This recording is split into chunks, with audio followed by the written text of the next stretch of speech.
तो फिर हेलो भाई, उम्मीद करो तो कि बढ़िया ही होंगे। तो बिना किसी बकचोदी के चालू करते हैं। तो आज तारीख है 29 ट्यूसडे, लेकिन ये ट्रेड तारीख है 28 मंडे का।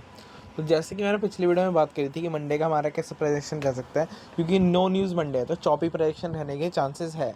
तो फिर भाई मैंने देखो जीयू में मैं ट्रेड करना छोड़ चुका हूँ लंदन में। बात रही जीजे के, तो भाई मैंने लिटरली कल इतना फगड़ा प्रेडिक्शन था ना, मैं तुम्हें बस एक जस्ट ओवरऑल व्यू दिखाता हूँ। देखो कल का प्राइजेक्शन पिछले 5 दिन का प्राइजेक्शन से कूड़ा था, ठीक है। तो लिटरली यार इसमें कौन ट्रेड करेगा भाई, तो मैंने ट्रेड नहीं करा। तो फिर बात आती है जिसमें मैंने ट्रेड करा, मैंने करा गोल्ड में, जो कि था, मैंने ट्रेड करा गोल्ड में लंदन सेशन में। तुम बस ट्रेड देखो बहंगा, ट्रेड देखो मेरी, मार्केट क्या फक फॉल हुई है भाई। और मैंने ट्रेड का लिया था बेरिश, और मैं हुआ हूँ फक फॉल, मैं भी फक फॉल हुआ हूँ। तो मैंने अपने वन स्टेप्स अकाउंट में लिया था और कल मेरा $90 का लॉस हुआ। हाँ भाई तुमने सही सुना, $90 का लॉस हुआ। मेरे को मेरे हिसाब से और फोकस करना चाहिए क्वालिटी सेटअप लेने पे मेरे हिसाब से, ठीक है। फिर अब बात आ जाती है मैं एक्चुअली मेरे को सेटअप मिला कैसे। तो भाई देखो गोल्ड बिल्कुल सिंपल बायस थे गोल्ड के। मार्केट जो थी ना वो थी overall down trend, but currently retracement at upside. अब रिट्रेसमेंट एट अपसाइड पे मैंने एक बात नोटिस करी, मैंने हाईज और लोज मार्कआउट कर लिए। लेकिन जस्ट मैंने देखा बिफोर मार्केट ओपन ये जो हाई था मार्केट ने ऑलरेडी इसको स्विफ्ट कर लिया था, ठीक है। स्विफ्ट करने के बाद मार्केट ने टूवर्ड एक डाउन साइड की तरफ मूवमेंट दिया। 5 मिनट पे अच्छे से और दिखेगा।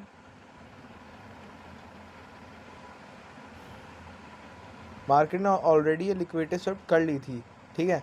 उसके फिर मार्केट ने जस्ट एक डाउन साइड की तरफ फॉल दिया, फेयर वैल्यू या फिल करा। अब यहाँ से दो चीज़ हो सकती थी, या तो प्रॉपर अप ट्रेंड कंटिन्यू करता, ये हाई ब्रेक करने का थर्ड कॉन्फ्रेंस तब ब्रेक अप साइड की तरफ रिट्रेसमेंट कंटिन्यू करता। लेकिन मार्केट ने करा क्या, इसको as a order block respect दिया, इसको as a order block respect दिया। ऑर्डर ब्लॉक रिस्पेक्ट देने के बाद मार्केट ने करा क्या, टूवर्ड डाउन साइड की तरफ फॉल दिया। अब मेरे हिसाब से मुझे यहीं पर एंट्री ले लेनी थी, ठीक है। अगर ऑर्डर ब्लो का रिस्पेक्ट हो गया तो मैक्सिमम यहाँ पे, ठीक है। टीपी होता मैं मेरा यहाँ या फिर यहाँ तक का, ठीक है। लेकिन मैंने थोड़ा बाद में रुक के एंट्री ली, जब इसका भी ब्रेक हो गया तब थोड़ा मैनिपुलेट कर गया तो एंट्री ली।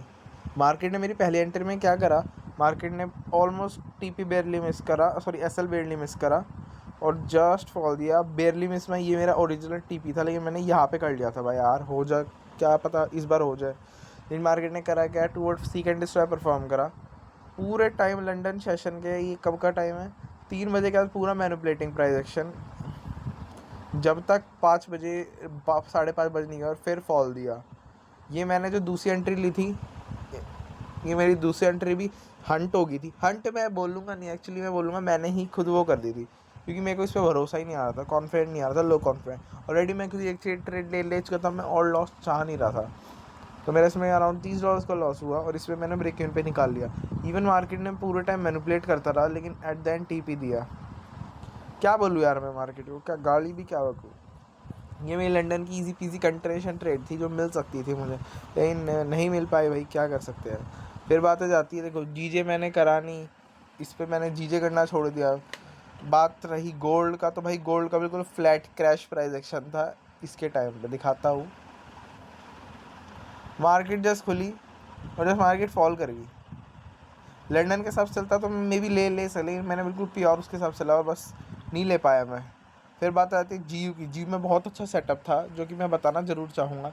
मैं देखो मैंने पोजीशन इसके लिए फॉल की और देखो मार्केट कितने नीचे गई और मैं एसएल हंट लहसनों की तरह मेरा एसएल हंट हुआ है, ठीक है।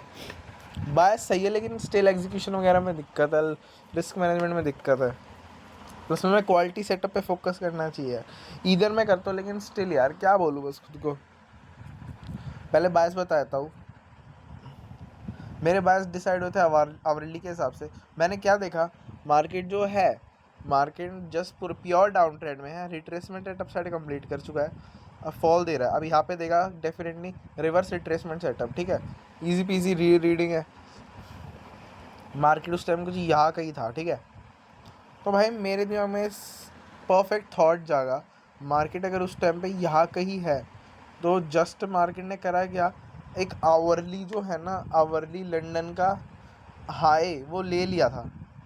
लेने के बाद यहाँ पे मैनिपुलेट करा था। अब मैनिपुलेट करा तो भाई ऑब्वियस सी बात है डाउन साइड की तरफ मूवमेंट आएगा, और आया भी इवेंचुअली। मार्केट ने ये डाउन साइड की तरफ मूवमेंट है, लेकिन फिर जब मैंने देखा अप साइड की तरफ इंस्टेंट ब्रेक का, फिर मैंने सोचा यार अप साइड जाने के चांसेस है, मे बी क्या पता मार्केट इस अप साइड की रिवर्स रिट्रेसमेंट को कंटिन्यू कर रही हो in the form of continuation, ठीक है। तो मैंने एटलीस्ट यहाँ तक टीपीज रखे अपने। मैं ट्रेड लेने का मन था यहाँ पे जब ये रिस्पेक्ट होने के बाद बुलिश प्रेशर आता, लेकिन ड्यू टू मेरे फकडअप की वजह से मैंने थर्ड कॉन्फ्रेंस पे ट्रेड नहीं ले पाया। थर्ड कॉन्फ्रेंस की वजह से मेरा ट्रेड छूट गया और मेरा $40 का इसमें लॉस हो गया भाई साहब। मतलब दिक्कत ही दिक्कत। चलो इस वाले में तो मेरी गलती, लेकिन इस वाले में क्या दिक्कत थी, इस वाले में बताता हूँ। तो इवेंचुअली हुआ क्या, अब मार्केट ने मेरी सारी बुलिश की चीज़ें डिसरिस्पेक्ट कर दी और ब्रेकआउट स्टार्ट हुआ डाउन साइड, तो मुझे डायरेक्ट तो फॉल पे चला जाना चाहिए था इसी कैंडल पे।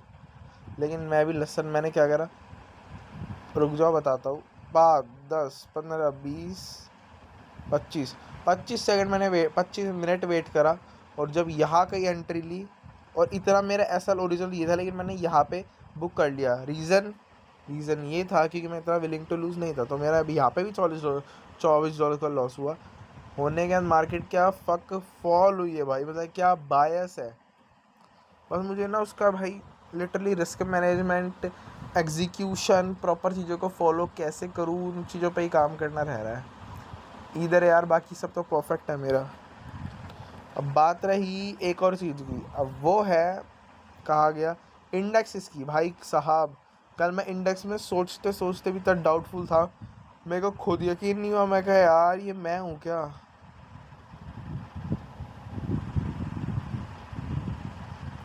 देखो ये तुम्हें ये ट्रेड दिख रहा होगा, सबसे पहले तो बायस बताता हूँ, ये मैंने लिया नहीं, जस्ट इमेजिनेशन के लिए लगा दिया।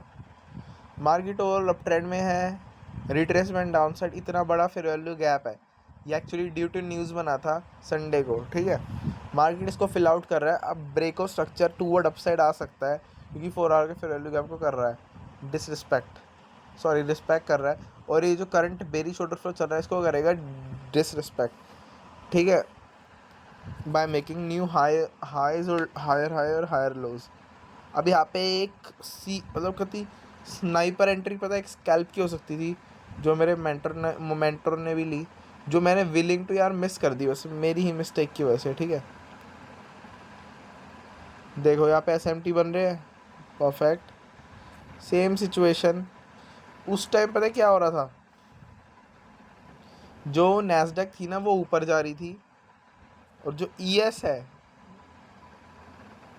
भाई वो नीचे आ रही थी बिल्कुल, ठीक है, बिल्कुल ही नीचे आ रही थी।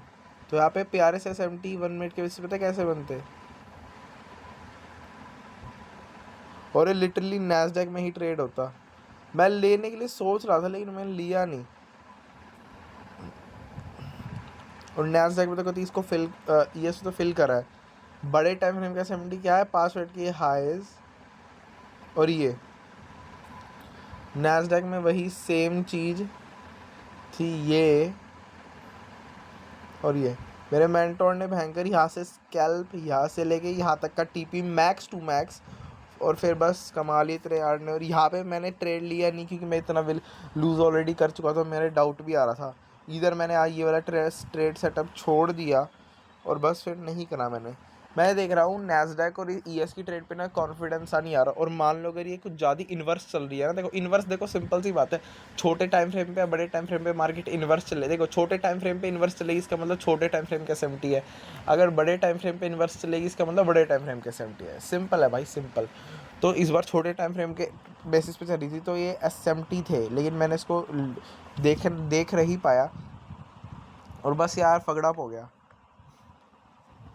एट द एंड इतनी लो रिस्क लिक्विडिटी में भी मार्केट क्लेम करती, में भी नहीं करती, लेकिन यहाँ तक का तो ट्रेड था यार एटलीस्ट स्कैल्प का। अराउंड मैक्रो जिस टाइम पे मैं ट्रेड करता हूँ, ठीक है, साफ साफ पता चल रहा है यार ये बड़े टाइम फ्रेम का 70, ये जो प्री मार्केट का हाई है उससे, और उसके बाद फिर डायरेक्ट फॉल होगी। मतलब मेरी गलती है यार, क्या बताऊँ, बस मैं मार्केट को ढंग से रीड नहीं कर पा रहा, इंडेक्स ही खासकर। इंडेक्स के वो यूज़ करे यार, सबसे बड़ी बात तो मैनिपुलेशन, रिवर्सल, कंटिन्यूशन, इंडेक्स की सिचुएशन यूज़ कर, प्लस में SMT वगैरह पे ध्यान दे, ओवरऑल ट्रेंड के फ्लो में चल, यही ज़्यादा चीज़ है और कुछ मैटर ही नहीं करती। ट्रेड मिले तो कर क्वालिटी का, वरना मत कर भाई, क्या दिक्कत आ रही है।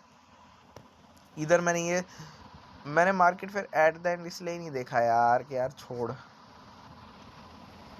फिर ओवर ट्रेड वगैरह जो भी आ जाते हैं भाई, मैं नहीं कर रहा आज। फिर मेरे को भाई फिर इन्हीं चीज़ पे फोकस करने की ज़रूरत है बस। इसमें ये चीज़ ध्यान रख, एसएमटी की वजह से ज़्यादा पता है मैं कभी का ट्रेड करने से क्यों घबरा जाता हूँ। पहली बात तो लेस कॉन्फिडेंस, और दूसरी बात इन्वर्स चल रहे होते हैं और मैं ये नहीं सोचता कि इन्वर्स में भी फिर वो हो सकते हैं एसएमटीज, तो मेरे को ये सोचना चाहिए और इस पर दोबारा बैक टू द प्राइम आना चाहिए बिचेस। तो भाई दोबारा जोटा लग चुका है, दोबारा बैक टू द प्राइम आके ही रहूँगा, इधर मेरे लॉस हुआ है। चलो भाई फिर आज की वीडियो यही ख़त्म होती है।